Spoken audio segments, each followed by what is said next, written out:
Amount को load करवा पाएंगे। तो इसलिए मैंने देखा जिसका मैच्योरिटी हुआ है एमआईएस में वो तो लोड हो रहा है, लेकिन इंटरेस्ट की बात तो कंपनी के जिम्मे है, जो बाद में हम अपने संस्था के जरिए ही पे आउट में आएंगे।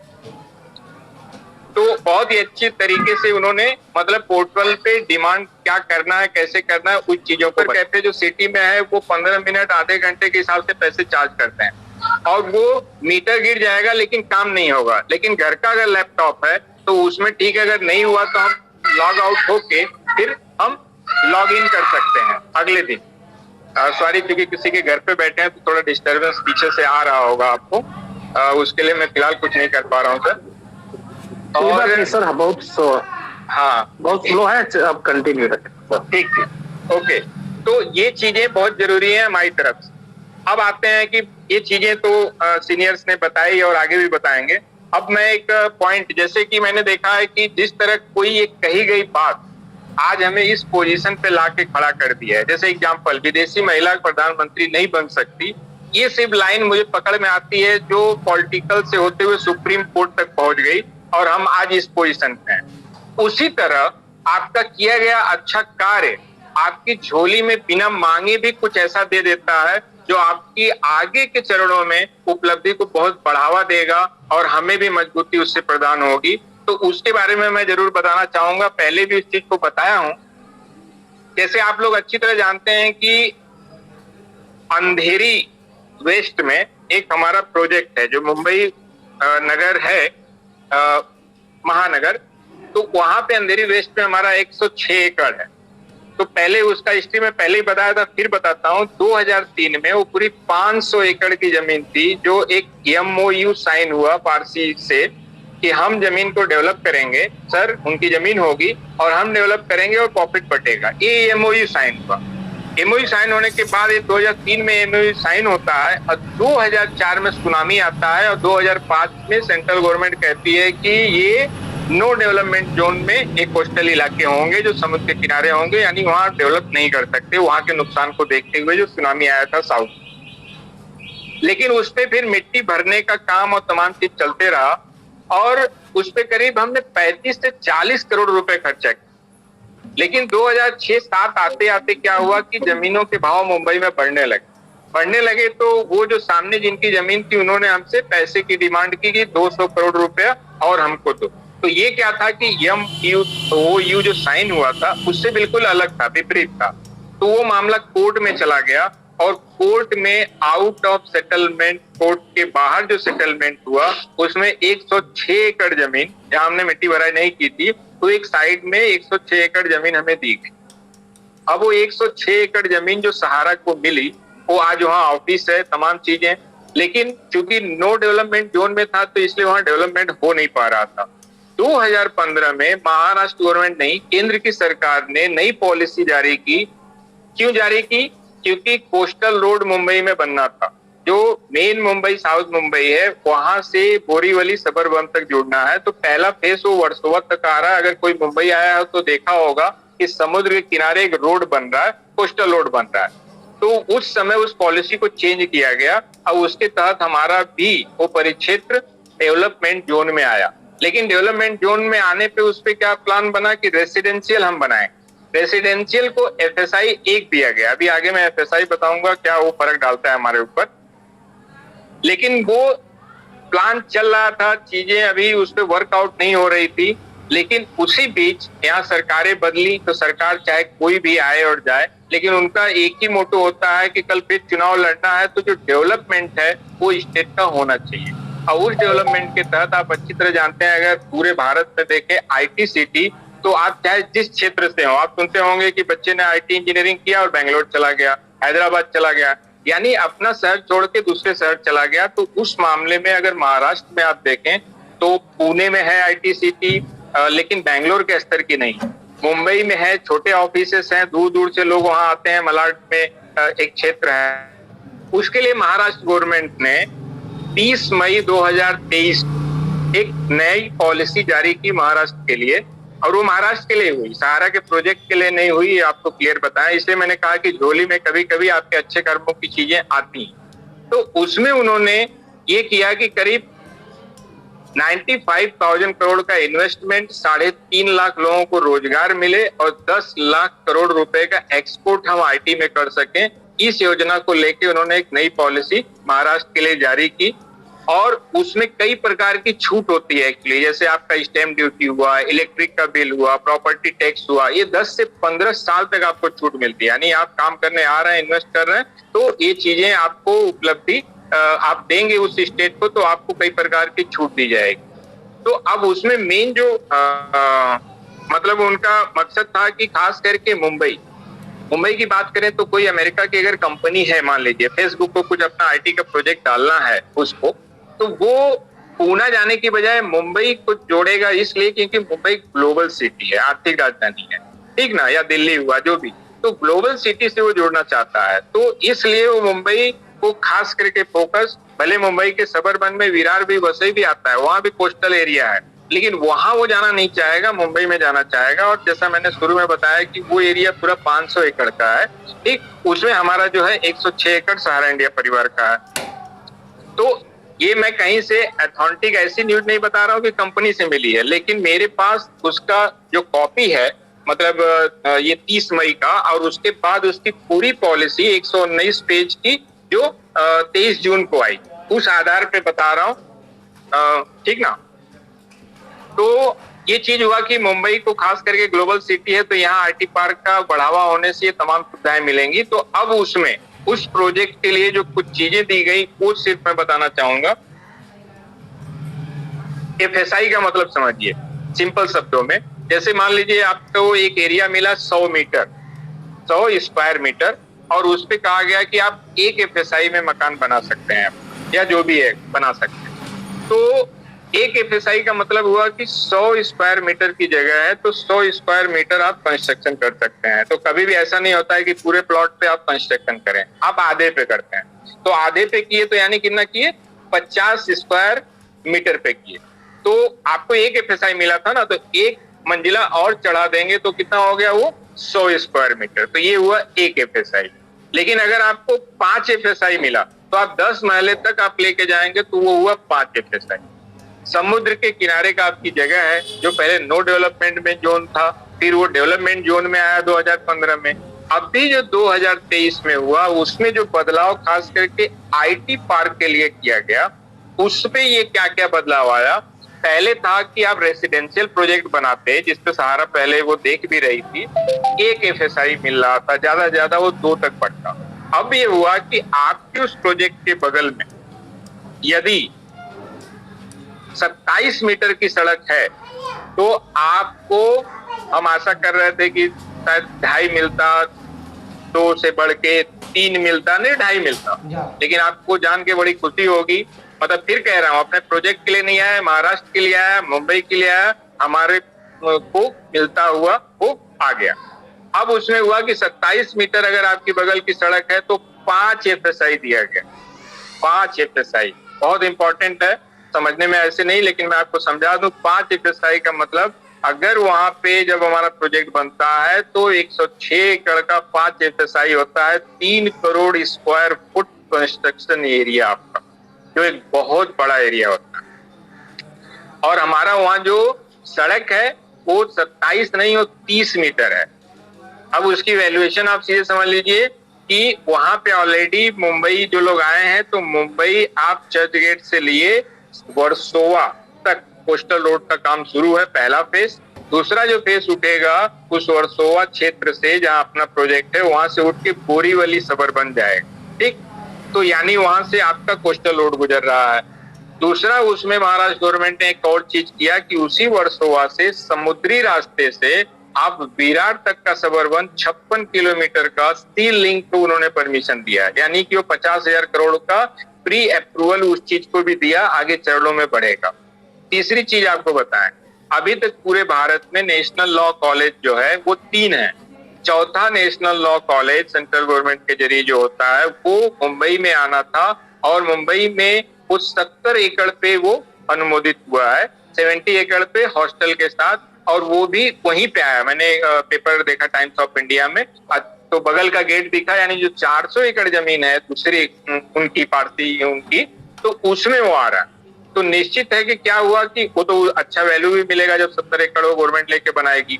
तो वो टोटल एरिया की वैल्यूएशन मैं बता रहा हूँ, और वो अंधेरी एक बहुत ही मेन जगह पे है। अब चूंकि उसमें आईटी पार्क में और जो कुछ तब्दीली आई वो बताता हूँ। पहले ये कोई भी प्रोजेक्ट आपको पूरा करना था ना, तो उसके लिए टाइम उन्होंने सिर्फ 5 साल का दिया था। 2015 का जो था उनकी पॉलिसी, उसमें वो बोलते थे कि 5 साल में आप कंप्लीट करो। तो बड़ा मुश्किल होता है क्योंकि पैसे का नियोजन करना है, फिर करना है। अब उस चीज को उन्होंने बढ़ा दिया कि 25 एकड़ से ज्यादा अगर जमीन है तो आप 10 साल में वो पूरा कर सकते हैं। तो ये बहुत अच्छी बात हुई, बड़ा प्रोजेक्ट, तो हमको समय मिला पूरा 10 साल। ठीक, पहले 2015 में जो था, ये पूरा एकदम अंतर स्पष्ट करो वैसा कॉलम है। जो सीनियर चाहेंगे तो उनको मैं दे दूंगा, और साइड पे भी है महाराष्ट्र गवर्नमेंट के। तो पहले था कि 60% एरिया में आप आईटी पार्क बनाएंगे और 40% ही आप कॉमर्शियल या रेसिडेंशियल कर सकते हैं। लेकिन अब उसको उन्होंने चेंज किया, उन्होंने कहा कि नहीं, अब 50% पे आप आईटी पार्क बनाएंगे और 50 पे आप रेसिडेंशियल और कॉमर्शियल बनाएंगे। तो इससे क्या हुआ, 10% हमें और मिल गया। अब चूंकि वो पहला ऐसा प्रोजेक्ट बनाने का प्रयास, जैसा कि सुनने में आया, संस्था करेगी कि उसमें हम सिर्फ आईटी पार्क नहीं बनाएंगे, उसके साथ हम रेसिडेंशियल भी बनाएंगे, क्योंकि समुद्र के किनारे हैं। ठीक, तो रेसिडेंशियल और साथ में उसमें कॉमर्शियल भी आएगा, चाहे वो स्कूल हो, हॉस्पिटल हो, यानी वो 24 घंटे की जरूरत की एक जो एकदम नेसेसरी चीज हो उसमें। अब इन चीजों को करने में, अब क्योंकि अगर सहारा इंडिया एकदम रेगुलर रन करती तो हम निश्चित है, मैं जो समझता हूँ, अच्छा जो मैं बोल रहा हूँ ये निश्चित है कहीं से वो आया नहीं, जो अपने द्वारा जानकारी हमने जुटाई है उस चीज को बोल रहा हूँ। तो ये संस्था की ओर से नहीं, ये भी चीज मैं ये करूँ, ये जो चीज महाराष्ट्र में महाराष्ट्र गवर्नमेंट का आया है उस आधार पर मैं बोलता हूँ। तो अब इसमें जो टोटल अगर हम चलते रहते तो हम खुद पैसा लगाते, लेकिन अब क्योंकि निश्चित है कंपनी को कहीं से ज्वाइंट वेंचर लेना होगा, देश या विदेश से, कि भाई पैसा लगे और हम वो प्रोजेक्ट को तैयार करें। तो इसमें टोटल 10 साल में जो निवेश होगा ये प्रोजेक्ट बनने में, वो करीब $8 बिलियन का होगा, यानी करीब 64,000 करोड़ रुपया। और 10 साल में जो उसका रेवेन्यू जनरेट होगा वो करीब उसका डबल $16 बिलियन, यानी 1.25 लाख करोड़ के ऊपर का रेवेन्यू जनरेट होगा। और सब कुछ अच्छे से रहा, चीजें हो गई, तो निश्चित है कि नेक्स्ट ईयर से इस चीज का वर्किंग भी शुरू हो जाएगा। तो एक बताने का प्रयास ये है कि कहीं कहीं कार्यकर्ता बोलते हैं कि अच्छा हमारे पास इतना 30,000 एकड़ जमीन है, ये है, तो उसकी वैल्यू है नहीं है। तो जो भी हमारे पूजनीय अभिभावक ने चीजों को लिया है, बहुत ऐसी अच्छी जगहों पे लिया है कि अब जैसे मैं गोरखपुर से बिलोंग करता हूँ, तो गोरखपुर में अभी अगर आप देखें, सारा स्टेट है, उसके बगल में एक अच्छा खासा प्लॉट पड़ा हुआ है, और वो road as a CM Yogi ji की वजह से गोरखपुर काफी डेवलप हो रहा है। प्रॉपर वो तारामंडल रोड कहा जाता है, और चिड़ियाघर से लिए तमाम चीजें बहुत अच्छा डेवलप हो रही है। तो सोचिए उस जमीन की कीमत कितनी बढ़ गई। तो ऐसे ऐसे पूरे भारत में 90 शहर में सहारा की वो जमीनें हैं, और एमबीओली तो एक बड़ा प्रोजेक्ट है। निश्चित है जब रोक हटेगा तब हम वहाँ प्लॉट बेचेंगे, तब उसमें हम 4 चांद लगा पाएंगे। अभी तो हम मिनिमम उसका मेंटेनेंस कर रहे हैं। तो ये चीज मुझे एक जानकारी देनी थी कि एक बहुत ही अच्छी मतलब मैंने कहा शुरू में ना कि आपके कुछ तमाम अच्छे कर्म हमने किए हैं, बस वही होता है कि उस समय का एक स्लॉट रहता है, वो कब बीते और फिर वो चीज आपकी झोली में आएगा। क्योंकि जिस तरह बुरे कर्म का फल है तो उसी तरह अच्छे का भी है, बस वही समय का स्लॉट आगे पीछे रहता है। क्योंकि मैं बता, तो इसलिए हमें धैर्य के साथ अपना जो चीज कर रहे हैं इस समय बहुत अच्छा सपोर्ट करना है हमें सामान्य जमाकर्ता को। जैसे मैं खुद आपको बताऊं कि फोन बहुत आता है, लेकिन मैं सारे फोन नहीं, लेकिन पहला फोन जरूर अटेंड करता हूँ, और फिर उनको बोलता हूँ कि आगे जब भी प्रॉब्लम आए तो प्लीज आपका फोन नहीं अटेंड कर पाऊंगा, करूंगा, लेकिन नहीं अटेंड कर पाया तो व्हाट्सएप पे आप वॉइस कॉल या लिख के भेजिए कि मुझे पोर्टल में ये प्रॉब्लम आ रही है, मुझे ये प्रॉब्लम, उस पे जवाब एक लाइन में मुझे देना ज्यादा आसान होगा। नहीं तो ऐसे ही 4 का फोन अटेंड करूंगा, 8 का फोन ही नहीं अटेंड हुआ, ठीक ना। और पेशेंस हमें भी रखना है, जुझलाहट नहीं आनी चाहिए उनसे जब हम बता रहे हैं, ठीक ना। अभी जैसे कई लोगों के फोन आ रहे हैं, ठीक है, उसको हमने कट किया, लेकिन हम ये जब यहाँ से हटेंगे तो उसको हमको कॉल बैक करना है, उसको जवाब देना है, उनको पेपर उपलब्ध कराना है, और ये चीजें जो मैंने बताई ये हमें ताकत देती है कि हम किस संस्था में, अगर हम बोल रहे हैं 2,90,000 करोड़ का असेस्ट है तो बिल्कुल है। और अब ये चीजों की शुरुआत हो गई है। अब आगे कोर्ट की हियरिंग का डेट आता है, रोक हटती है, तो निश्चित है कि कंपनी एक बहुत अच्छे से उस पे अपना करना शुरू करेगी कार्य, और पेमेंट भी होगा। और एक अच्छा खासा पेमेंट हुआ तो हम पार्टियों से अलग प्रकार से जो भी योजनाएं आएंगी उसमें हम कार्य करके जो हमारा इनकम रुका हुआ है तो वो भी एक अच्छा बढ़ेगा। देखिए बहुत से कार्यकर्ता बहुत जगह काम कर रहे हैं, लेकिन क्या होता है ना, आप कहीं 25 साल 20 साल 15 साल 30 साल दिए हैं और जो उपलब्धि पाए हैं वो कहीं अचानक नया जाके एकदम नया, जैसे दूसरे घर में जाके, अभी देखिए जैसे मैं यहीं बैठा हूँ, मेरा घर होता तो मैं आपको नहीं बोलता ना, कोई रहता उसको साइलेंस कर देता, हालांकि यहाँ बड़ा अच्छा माहौल मिला है, धन्यवाद। लेकिन वहां पे जिस तरीके से रहता, दूसरे घर में हमें कई चीजों को संभालना पड़ता है, देखना पड़ता है। तो वही चीज हुआ कि हम इतने सालों संस्था से अपने परिवार में रहे हैं, अब अचानक हम कहीं रोजी रोटी के लिए कहीं और जा रहे हैं, वो एकदम नया क्षेत्र है, वो वहां जीरो से शुरुआत करनी पड़ रही है। लेकिन उसी बीच जब कुछ समय बीतेगा और फिर बैक होगा तो हमारे साथी जो गए हैं वो गलत नहीं है, पेट की रोजी रोटी है उसलिए कहीं कर रहे हैं, लेकिन वो फिर वो बैक होता है समय। क्योंकि मैंने देखा सिल्वर ईयर लाभ योजना में, देखिए जब चेंजेस हुआ, मैं अपना अनुभव बताता हूँ, सिल्वर ईयर लाभ योजना में चाहे 14 हो 10 हो डी हो पी हो, वो चेंज करने के बाद मैंने पुराने स्कीम से उनको प्रॉफिट दिलाया, 7 गुना दिलाया 14 में, लेकिन वो पार्टियां वापस नहीं आई। उनको क्यों सॉफ्टवेयर ड्रा में टीवी भी दिलाया, वो पार्टी वापस नहीं आई, लेकिन उसके बावजूद बिजनेस ज्यादा हुआ क्योंकि नई पार्टियां तो थी मार्केट में। तो इसलिए कार्यकर्ता कहता है कि सर कहाँ मिलेंगे, बिल्कुल मिलेंगे, बस आपका पेमेंट का रोलिंग शुरू हो गई, उसके बाद वही सम्मानित जमा करता उस संस्था पे और ज्यादा ट्रस्ट करेंगे कि इतना फाइट लंबा 12 साल से करके कंपनी देने के उस पे आई। जमा करता के पास हमें पहुंचना इसलिए जरूरी है, उसे एहसास करा सकें कि पैसा सहारा ने आपका ही वहां दिया था, वही पैसा मिल रहा है, गवर्नमेंट नहीं दे रही है। हाँ, उनका सहयोग बहुत अच्छा रहा, लेकिन उस सहयोग के पीछे भी एक चीज काम की कि पूरे भारत में 300 सांसदों को जो जाके कार्यकर्ता और जमाकर्ता ज्ञापन दिए, सेबी के ऑफिसेस गए, तमाम किए, उसका नतीजा हुआ कि सरकार को ये देखना पड़ा, चेतना पड़ा कि नहीं, इस पे काम करना बहुत जरूरी है। और इस प्रकार ये चीजें आगे बढ़ी हैं और अपने उस पे पहुंच रही हैं। एक ही बात कहेंगे, ये वक्त है जो अभी संतोष जी बता रहे थे, ये वक्त है, बदल गया है, करवट ले चुका है, आप अपनी तंद्रा से बाहर आ जाए।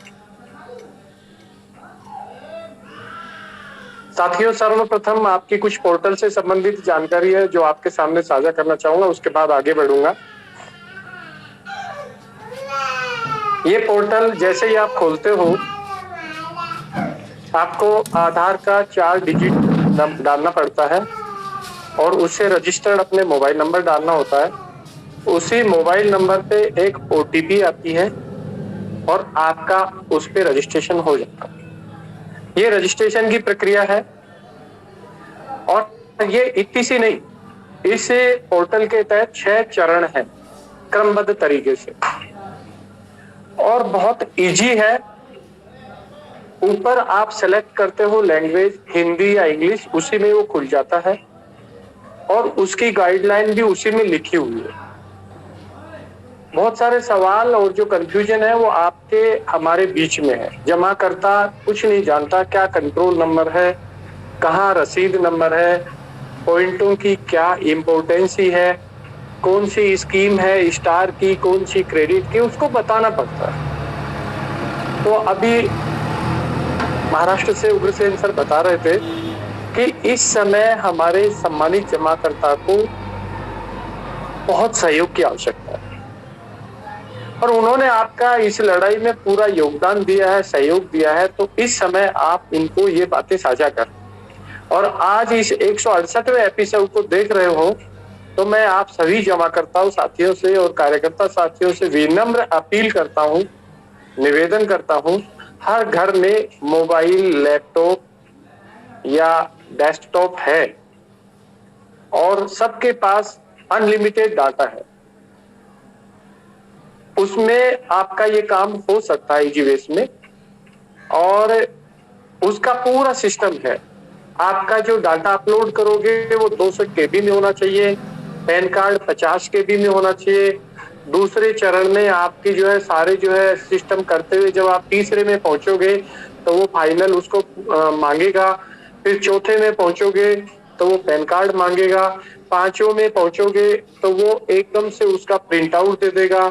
फिर उसके बाद में प्रिंट आउट देने के बाद में आपको एक फोटो लगाना है, उसमें बैंक का नाम लिखना है, फिर आपका नीचे मोबाइल नंबर लिखना है और बीच में डैश डैश डैश है, वहां पे सिग्नेचर करना है। ये सब करने के बाद में उसको वापस स्कैन करना है और स्कैन करके जैसे अपलोड कर दोगे तो आपको एक क्लेम एक्नॉलेजमेंट नंबर मिलेगा, वो आपको सेफ रखना है।